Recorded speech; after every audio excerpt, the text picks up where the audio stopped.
Hello, you are listening to the Secular Buddhism podcast. This is episode number 9. I am your host, Noah Rochetta, and today I'm talking about carrots and sticks, specifically the fact that we chase carrots and we avoid sticks. So you'll see what I mean in a minute. Let's get started.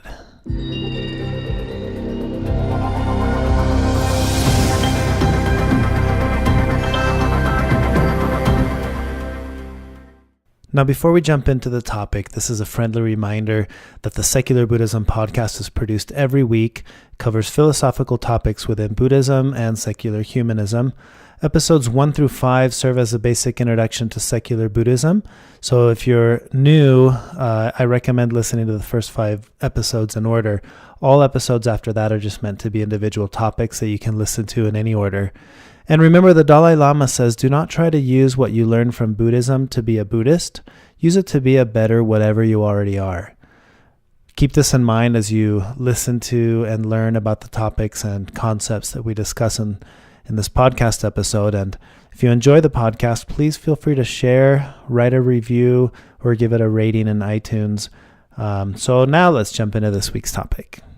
Hey guys, I wanted to talk a little bit today about several things, but starting out, I watch a show called Brain Games on National Geographic, and the first episode of this season talks about the brain, the wiring of the brain, and it compares the way our brain works to a city, and it's specifically to London, and it kind of shows as a city grows, there's the downtown or the center of a city.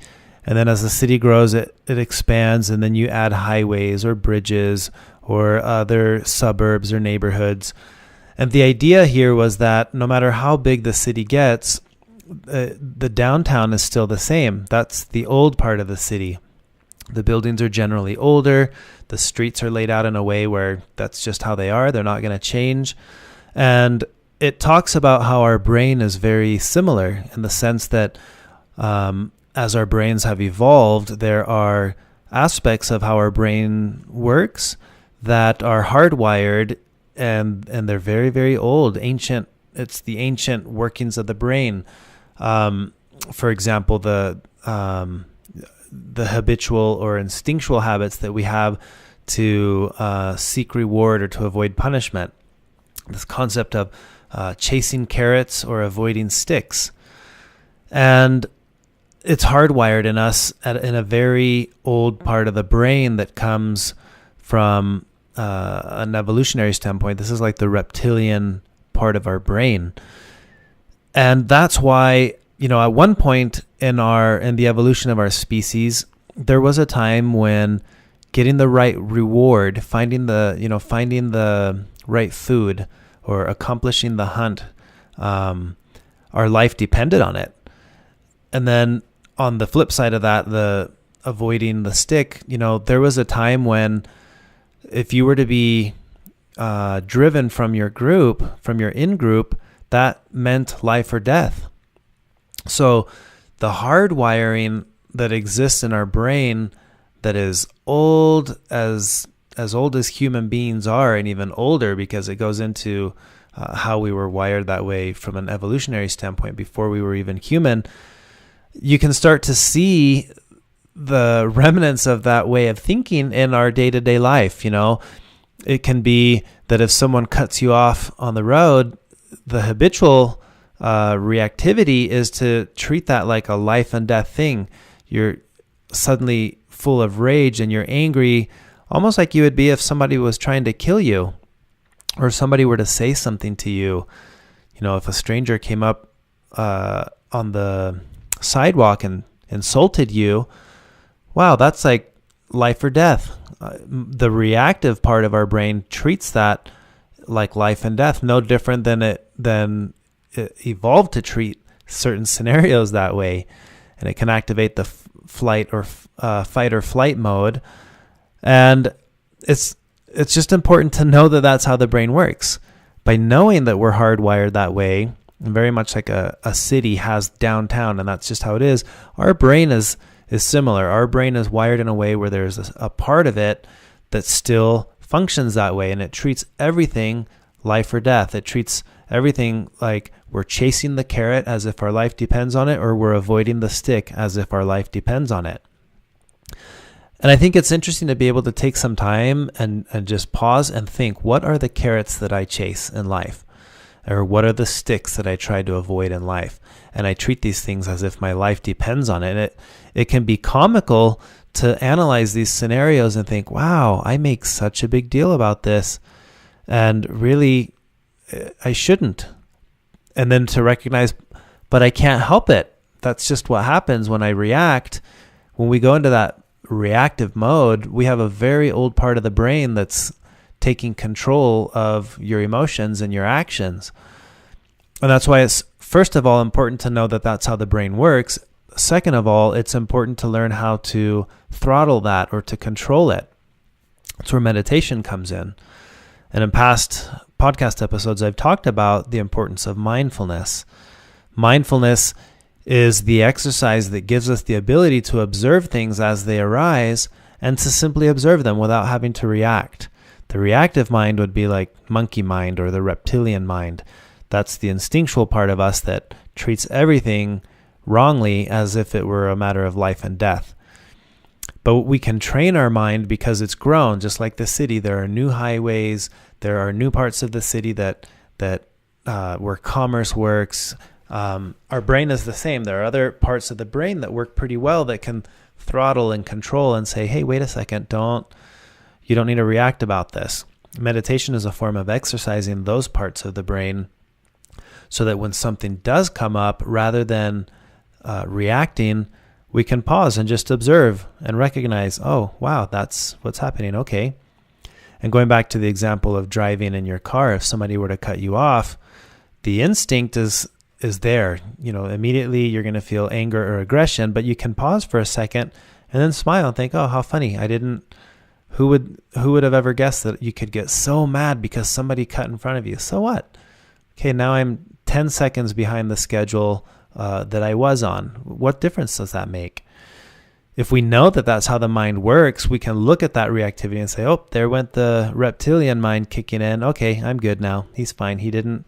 His cutting in front of me is not ending my life, so I'm not going to treat this like a life or death situation.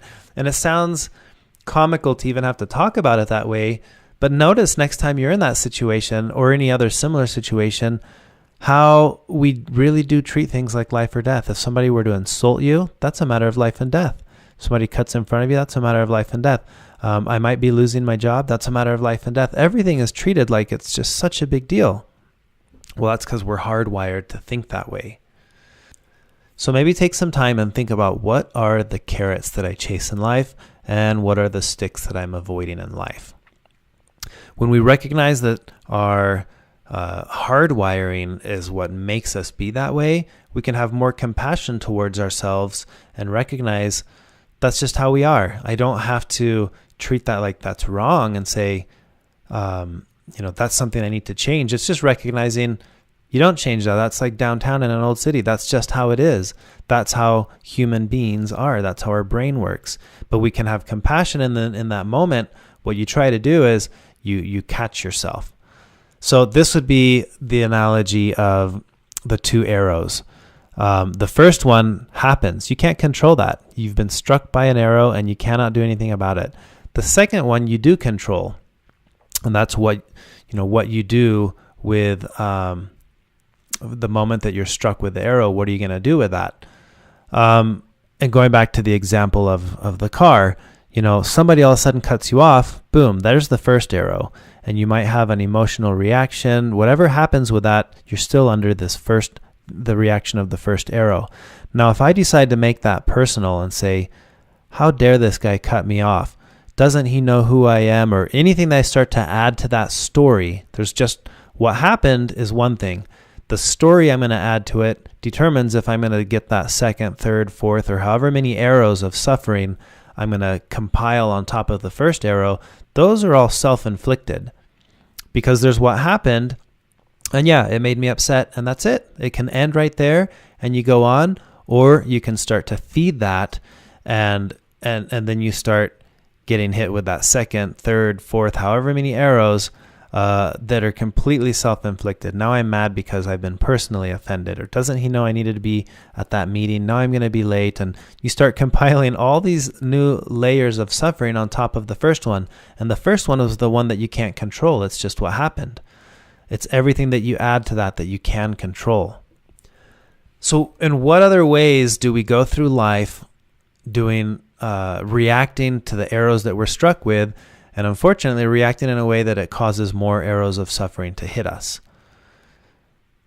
One of the big misconceptions, I think, as people learn or study Buddhism, is that the intention of Buddhism is to prevent or stop all suffering. And that's not the case at all. Buddhism is saying suffering is universal. Everyone's going to experience it, and there is no way to end that. That's because it's part of life.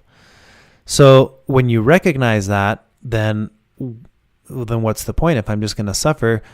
No, what Buddhism is trying to teach is that this concept of the multiple arrows. That first arrow, you cannot help it.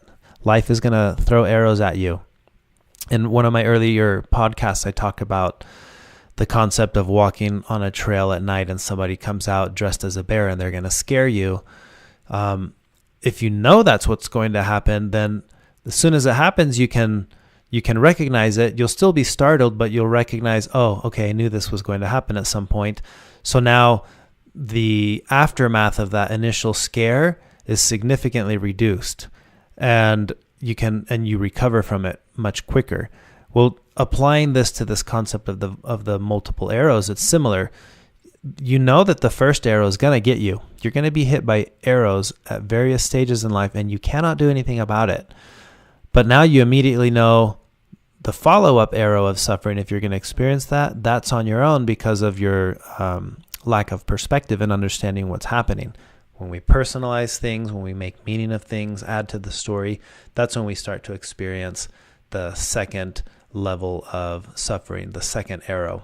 And for some of us, it's beyond second. It goes third, fourth, fifth, sixth, seventh, eighth, and all these layers of arrows and suffering. And all of them are self-inflicted after the first one. The first one we couldn't help.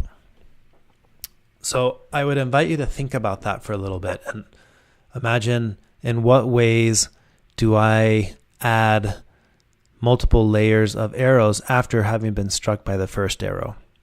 Remember, the first one we can't help. It's the ones that come after that we can help. So when we understand the way we're hardwired, we start to get a glimpse into the nature of how we are. Remember, the Buddha's very first lesson, his key teaching was understanding the nature of who we are. And this would be an example of understanding the nature of how we are. We're hardwired in a certain way. When we know that, and when we can start to see that that's how we are, then we can start to work with it. So this takes me to the next part of this conversation I want to have, is that there is a haiku, a Japanese haiku, which is a 17-syllable Japanese poem that says, "Showing front, showing back, maple leaves fall." And that's it. That's the lesson. You might think, well, what the heck does that mean? Well, let me tell you. So the natural way of things, when a leaf is falling from a tree, in this case it's a maple leaf, and it's falling, picture this in your mind.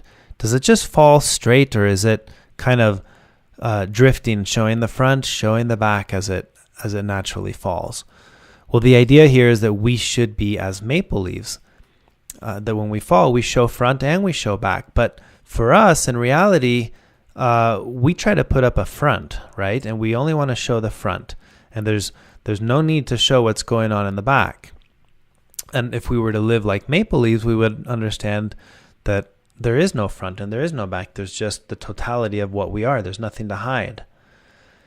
And in his book, Everyday Suchness, Gyome Kubose talks about this. And he says, if we were able to live as the maple leaves, showing the front as front and back, and showing the front as front and back as back, there would be no falseness, no pretense, no secrets to hide. We just show ourselves to the world and we live our life. We live a life of front and back. I like Brene Brown's work on vulnerability. And this ties in perfectly with that concept of vulnerability. Vulnerability, she says, is about having the courage to show up and be seen. And she goes on to say that vulnerability is our most accurate measurement of courage. It takes considerable courage to show up and be seen, because our tendency, again, is because we're chasing carrots and avoiding sticks, this causes us to live a life where we treat everything as if our life depends on it. Something as simple as, I want to be liked by this group. I want to make sure this group doesn't dislike me. I'm going to do this. I'm going to do that. And we get caught up in a way of living where it's not vulnerable and it's not authentic. It's putting up fronts and hiding backs. The Buddhist life is a life of awareness. It's learning to be aware of how things are, and specifically how we are. And an important part of that is having the courage to just be exactly how we are, showing front, showing back. In his book, Kubose talks about how what we're concerned with in terms of living like a maple leaf is to live with no shamefulness. We just live with straightforward honesty and sincerity in life. We don't have to be caught up in this way of thinking where it's like, is this side better to show the public? Should this side of me be hidden from the public? The Buddhist life is a life of honesty. It's a life of there is no front and there is no back. A true life is a life of complete oneness and totality. So we want to live life like a maple leaf, showing front, showing back. Maple leaves fall. When we understand these facts of life, how we're hardwired, what our reactive, instinctual way of living is, then we can start to live life in a new way. A whole new way of life begins the moment that you learn what you are and what life is. And what life is always different than what we think life is. And what we are is always different than what we think we are. That's why I brought up the concept of the wiring of our mind. That's part of what we are. It's part of how we are. Like I mentioned before, the very first teaching of the Buddha was to know yourself. He taught that the most important thing in solving your problems is to know yourself first.